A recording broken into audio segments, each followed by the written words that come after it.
Avant de commencer, permettez-moi d'abord de vous remercier de l'occasion que vous m'avez donnée de m'avoir associé à ces sujets combien importants, aussi bien pour nous-mêmes que pour toutes les personnes qui nous suivent à travers le monde.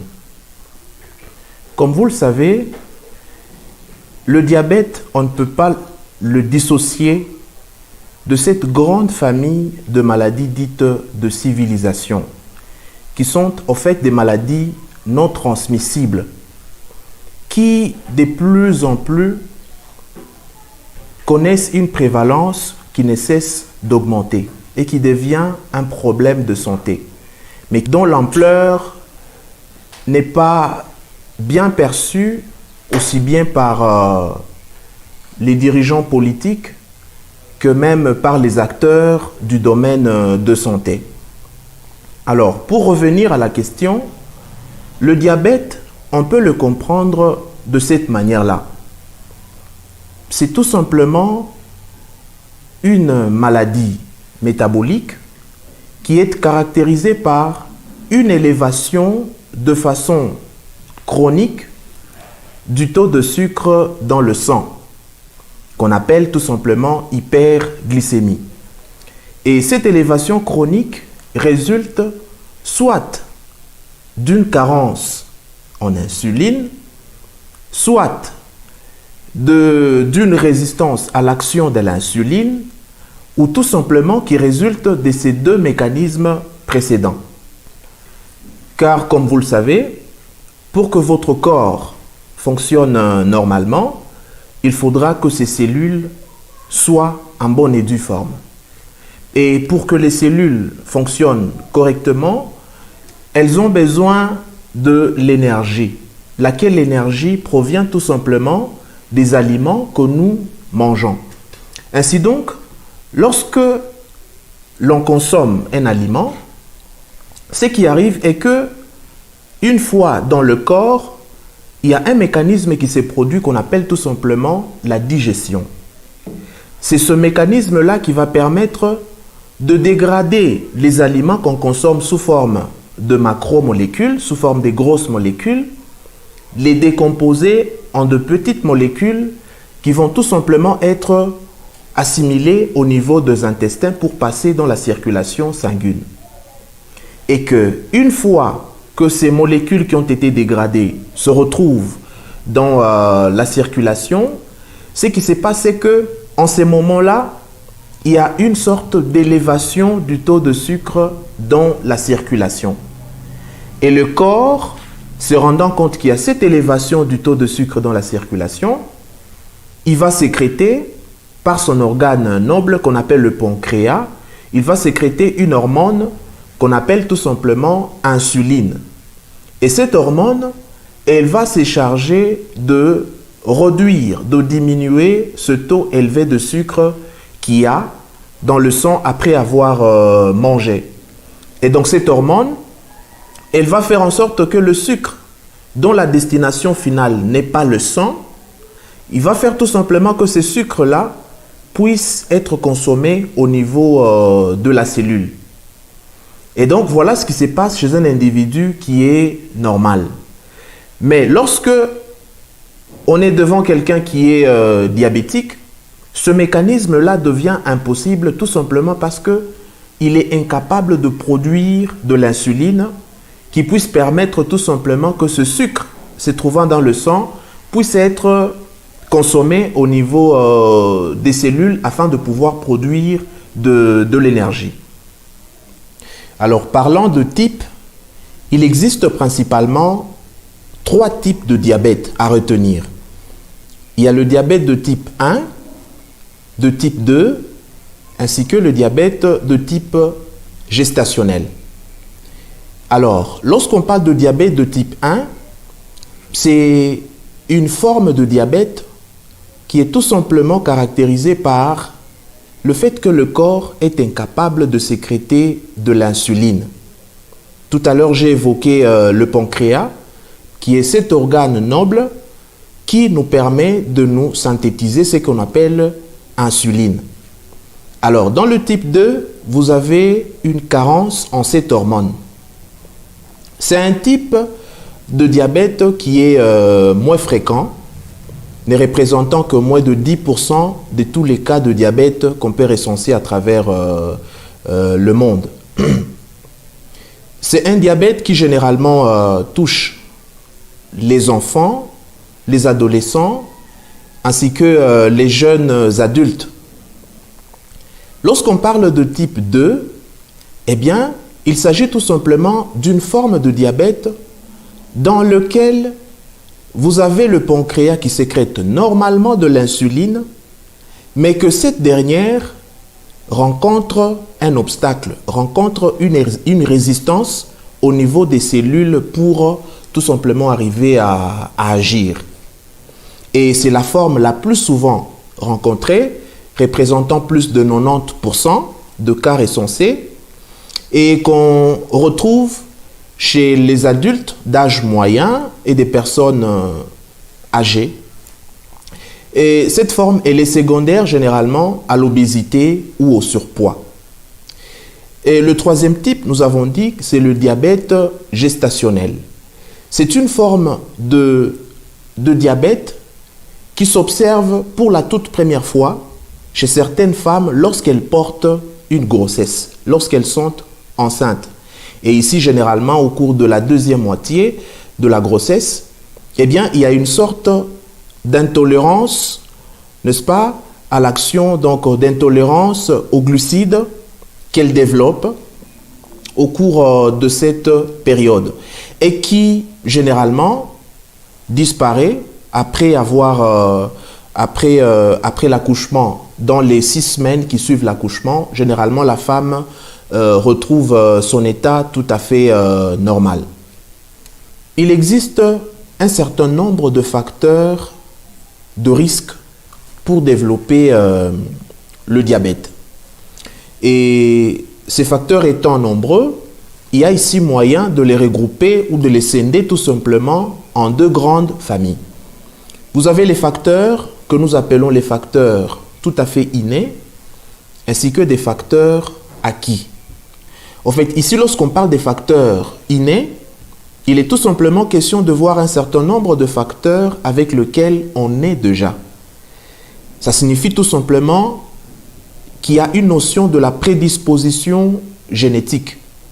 C'est quelqu'un qui naît déjà dans une famille où il y a des notions d'antécédents de diabète chez un membre proche ou lointain dans la famille. Cela constitue ce que nous appelons les facteurs innés. Eh bien, le deuxième facteur que nous pouvons ici retenir, c'est le facteur acquis. Là, ce sont les facteurs environnementaux. C'est en quelque sorte le mode de vie. C'est dans ces facteurs acquis que nous retrouvons pratiquement le mode alimentaire, c'est-à-dire l'alimentation. C'est là que nous retrouvons le manque d'activité physique. C'est dans ces facteurs également que nous trouvons la consommation de certaines drogues telles que le tabac. Nous avons des toxines, des infections et que sais-je encore. Et donc, tous ces facteurs-là font partie de ce que nous appelons les facteurs acquis. Maintenant, pour développer la maladie, il faut que ces facteurs acquis puissent tout simplement s'associer aux facteurs innés pour alors arriver à développer tout simplement la maladie. Bien, il faut noter que le 21e siècle est marqué dans le domaine de santé publique par une augmentation sans cesse de la charge de maladies dites non transmissibles, qui sont des maladies de civilisation. Lesquelles maladies étaient considérées autrefois comme ne pouvant survenir que dans des pays riches, des pays qui ont généralement un revenu élevé, mais qui de plus en plus commencent à sévir même dans des régions les plus pauvres. La RDC ne faisant pas exception, eh bien elle, comme tous les autres pays en voie du développement, les pays à revenus généralement faibles, payent le lourd tribut des conséquences liées tout simplement à ces maladies. Des indicateurs tels que la morbidité, la mortalité les conséquences négatives sur les tissus socio-économiques, l'ignorance du problème par la communauté sont autant d'indicateurs qui sont au rouge et faisant en sorte que ces maladies puissent aujourd'hui être considérées comme étant un problème de santé publique. Le diabète parmi ces maladies, eh bien, il joue un rôle non négligeable en termes de nombre de cas, en termes de décès et en termes même de conséquences sur le tissu socio-économique de population.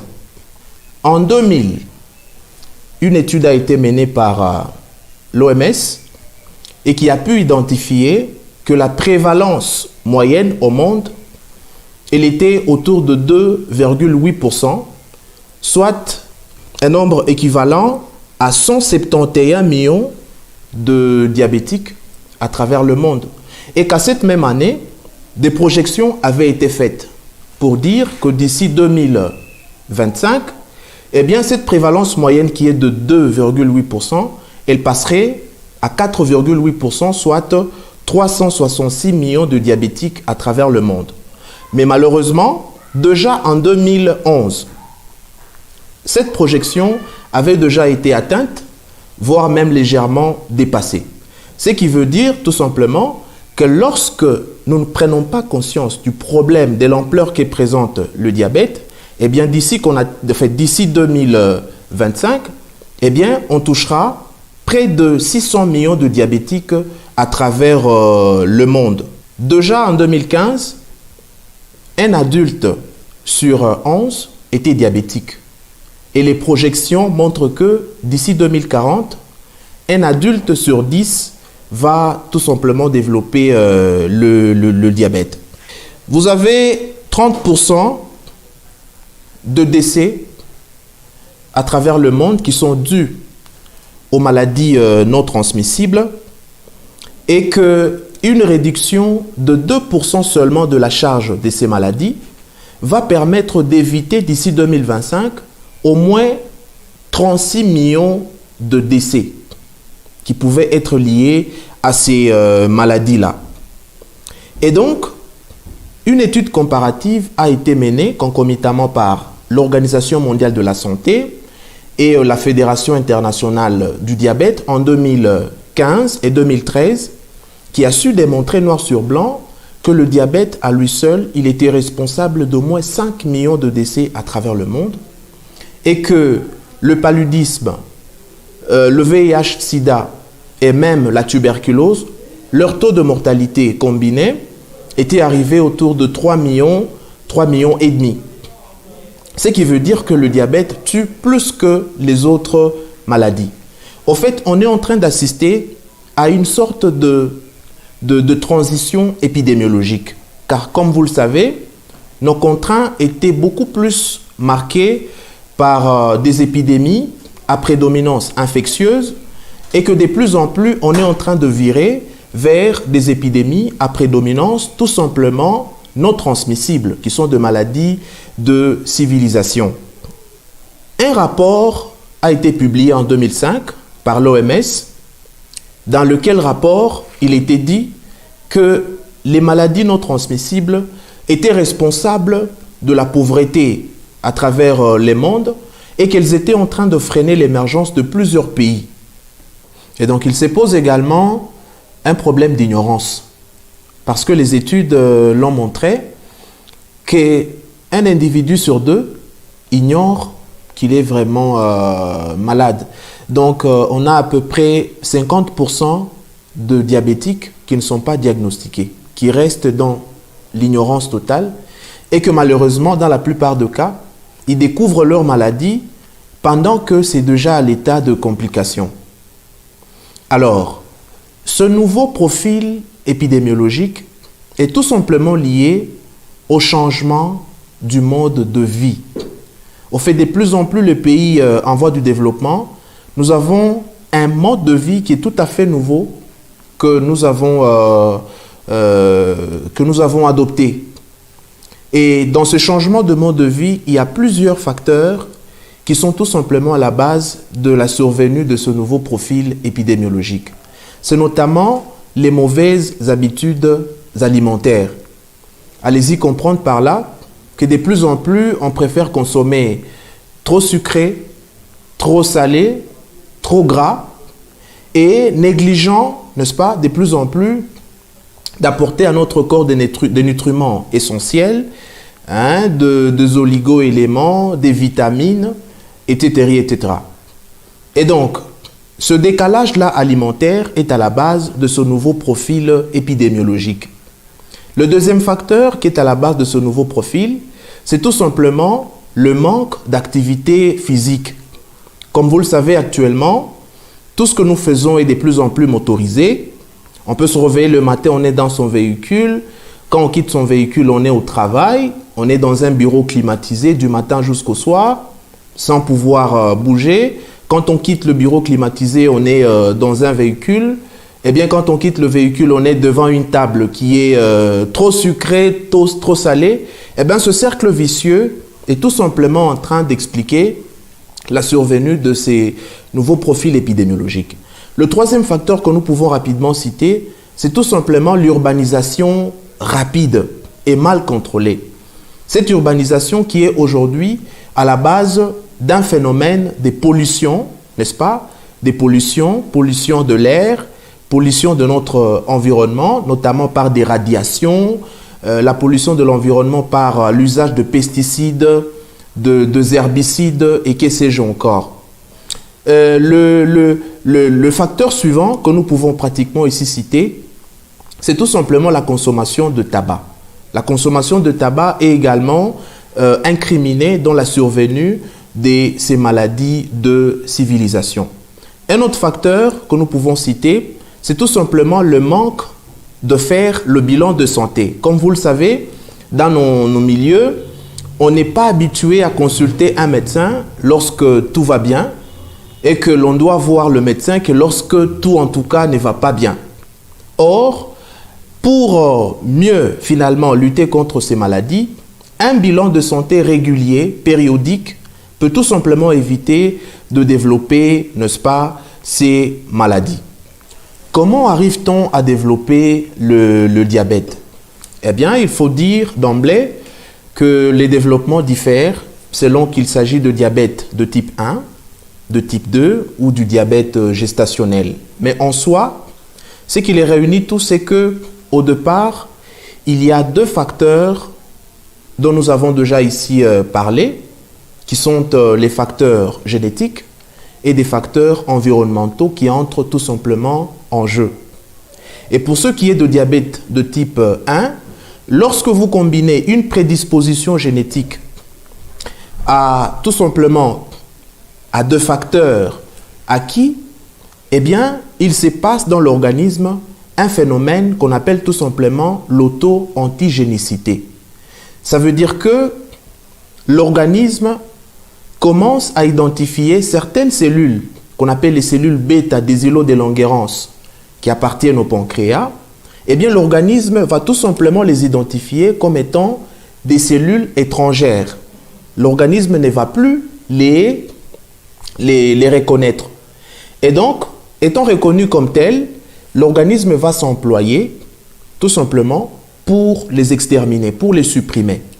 C'est comme ça que, petit à petit, l'organisme va commencer à détruire ces genres de cellules.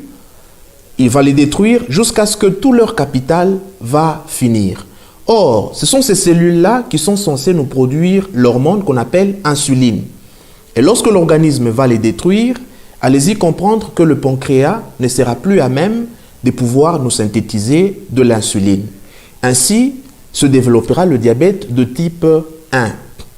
Le diabète de type 2, nous l'avons pratiquement encore dit ici, que au départ, vous avez tout simplement une prédisposition génétique avec la notion d'antécédent de diabète de type 2 dans la famille. Et cette prédisposition, lorsque vous l'associez, n'est-ce pas, à ce que nous appelons tout simplement les facteurs environnementaux, ici, dont l'alimentation, le manque d'activité physique, le stress, les infections et autres, lorsque vous associez les deux facteurs, eh bien, ce qui va se produire, c'est qu'il y aura une résistance à l'action de l'insuline. C'est-à-dire, même quand le pancréas sera en train de sécréter suffisamment de l'insuline, eh bien cette dernière n'aura pas à agir comme il se doit parce qu'elle va rencontrer tout simplement une résistance au niveau de la périphérie. Ici, il faut dire que la manifestation des symptômes, n'est-ce pas, du diabète, eh bien, diffère selon qu'on est en train de développer le diabète de type 1, de type 2 ou le diabète tout simplement gestationnel.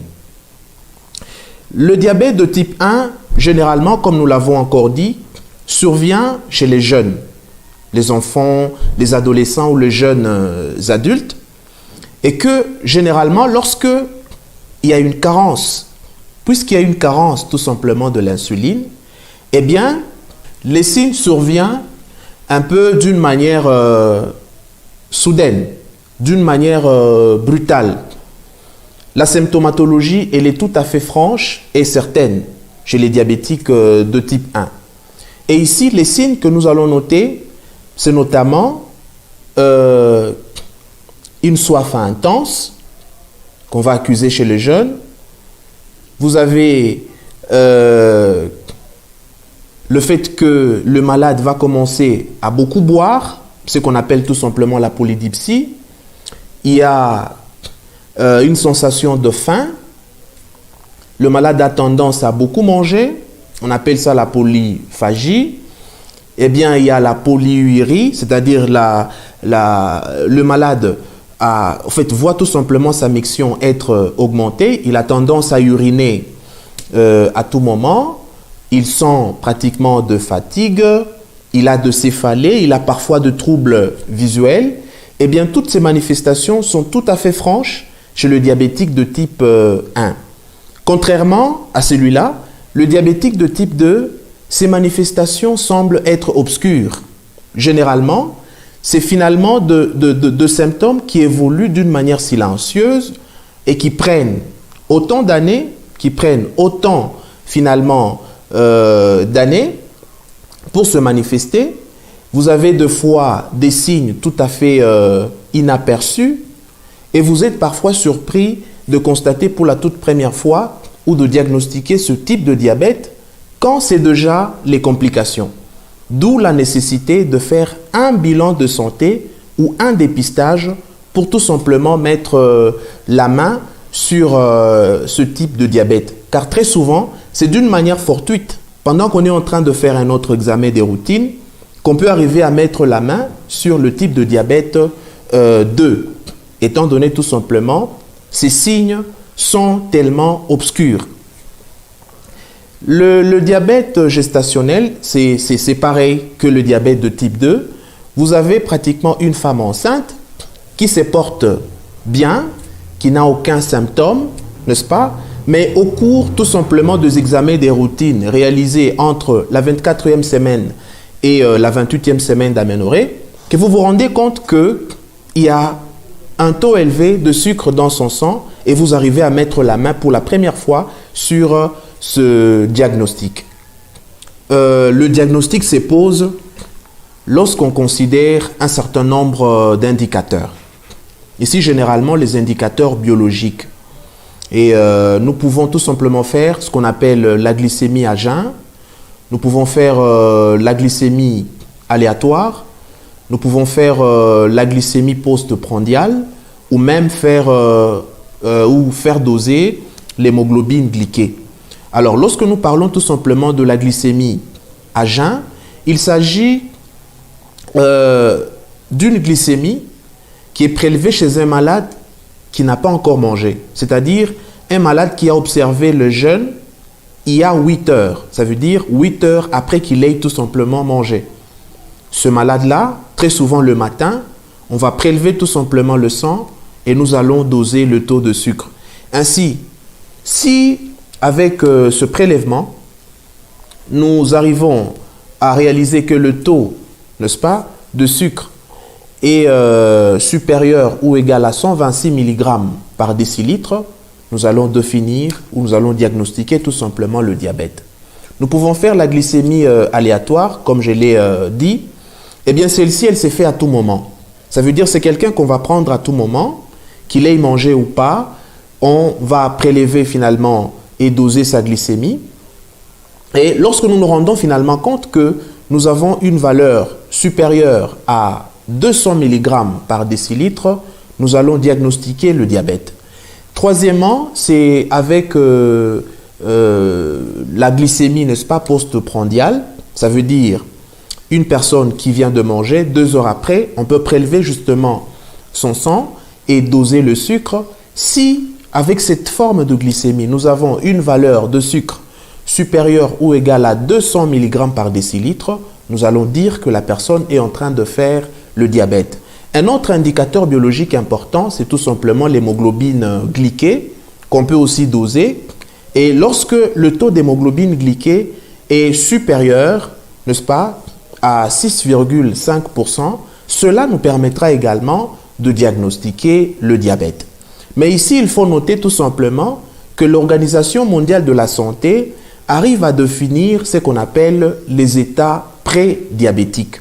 Ça veut dire que ce sont des états qui précèdent la maladie, des états à risque qui sont tout simplement de précéder l'état de la maladie. C'est comme ça que parmi ces états, nous allons retrouver ce qu'on appelle l'hyperglycémie ou la glycémie à jeun anormale. Et le deuxième état, c'est tout simplement ce qu'on appelle intolérance au glucose.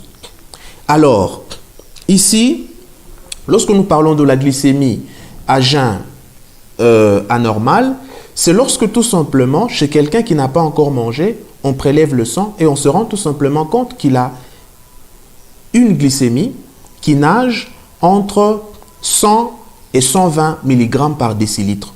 Alors cette personne-là sera tout simplement en train de faire ce qu'on appelle le pré-diabète, qui est cette glycémie à jeun anormale.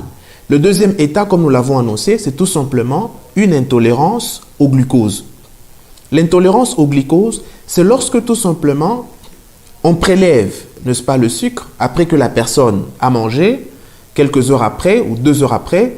Quand on prélève le sucre et qu'on se rend compte que son taux de sucre est justement en train de nager entre 140 et 180 mg par décilitre, on pourra se dire qu'il s'agit tout simplement d'une intolérance au glucose.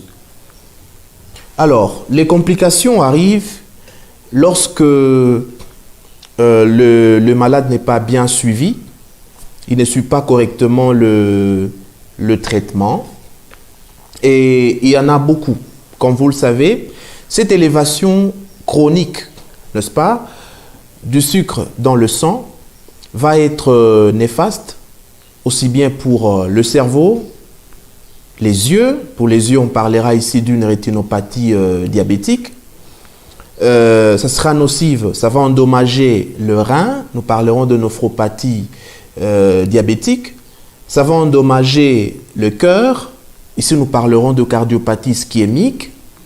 Cette élévation chronique de sucre va également être en train d'endommager les vaisseaux sanguins. On parlera de l'artériosclérose. Il y aura des AVC dont on parlera à ce niveau.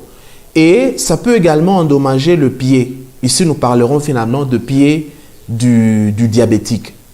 Donc, un contrôle de la glycémie et une surveillance régulière et normale peuvent tout simplement faire éviter aux malades ces genres de complications. Mais à part ces complications qui semblent être chroniques parce qu'elles évoluent dans le temps et pendant une longue période, il existe d'autres complications qu'on appelle les complications aiguës. Et ces genres de complications surviennent, n'est-ce pas, chez quelqu'un soit qui est en train de prendre son traitement anti-diabétique. Eh bien, nous pouvons noter notamment le cas d'hypoglycémie. Il arrive de fois que la dose elle est un peu légèrement dépassée, entraînant une hypoglycémie. La deuxième conséquence, complication aiguë qui peut arriver, c'est notamment l'hyperosmolarité, étant donné que la concentration, n'est-ce pas, de sucre dans la circulation elle est très élevée, eh bien son osmolarité va également être élevé. Une autre complication aiguë qu'on peut ici voir, c'est notamment une acidose tout simplement diabétique qui peut entraîner le patient à faire le coma qu'on appelle le coma acidocétosique. Alors, pour ce qui est de la prise en charge, elle varie d'un type de diabète à un autre. Ok? Pour le cas de diabète de type 1, c'est simple, vous l'avez compris que vous avez un pancréas qui est incapable de produire de l'insuline pour répondre aux besoins journaliers, n'est-ce pas, qu'a l'organisme en termes d'insuline. Alors, qu'est-ce qu'il faudra faire? Généralement, à ce malade-là, on lui apporte tout simplement de l'insuline d'une manière quotidienne et ça permet de réguler son taux de sucre. Pour ce qui est de diabète de type 2, eh bien, la prise en charge va se faire avec les antidiabétiques oraux qu'on va justement lui donner, tout en insistant sur les mesures d'hygiène qu'il doit tout simplement observer. Eh bien, pareil pour le type gestationnel, où les mesures d'hygiène doivent être observées, accompagnées, n'est-ce pas, d'une insulinothérapie. Alors ici, il faut considérer que le diabète ne constitue pas une fatalité lorsque des mesures préventives sont respectées. Et donc, il y a moyen d'éviter toutes ces complications et même d'éviter la maladie lorsqu'on arrive tout simplement à changer le mode de vie. Ici, nous allons nous répéter, pour arriver à éviter le diabète ou arriver tout simplement à éviter ces complications, eh bien, il faut une alimentation saine et équilibrée. Ça, c'est très important. Il faut une activité physique régulière et raisonnable. Il faut éviter le tabac. Il faut contrôler sa tension artérielle. Il faut éviter le surpoids. Ce n'est qu'en respectant, n'est-ce pas, toutes ces mesures que finalement on peut arriver à éviter de tomber malade, ou même pour ceux qui sont déjà malades, à éviter tout simplement de développer les complications. Et donc, ici, l'élément le plus important également, c'est qu'il faut faire le bilan de santé. Faire un bilan de santé régulier, eh bien, vous épargne tout simplement de développer toutes les maladies de civilisation dans leur ensemble et le diabète en particulier. Mon équipe et moi avons mené une étude en 2017 dans la ville de Lubumbashi, notamment aux cliniques universitaires de Lubumbashi et à l'hôpital provincial de Sendwe. Une étude qui a porté sur le profil épidémiologique de 4 complications de diabète sucré. Et à l'issue de cette étude, nous avons défini un certain nombre de problèmes qui méritent, n'est-ce pas, d'être résolus. Notamment une prévalence à Lubumbashi qui est très élevée, qui est autour de 11%, un taux de mortalité lié au diabète sucré qui est de 35%, une ignorance à la maladie évaluée à plus de 65%, de malades qui étaient en train de découvrir pour la première fois leur maladie pendant les complications.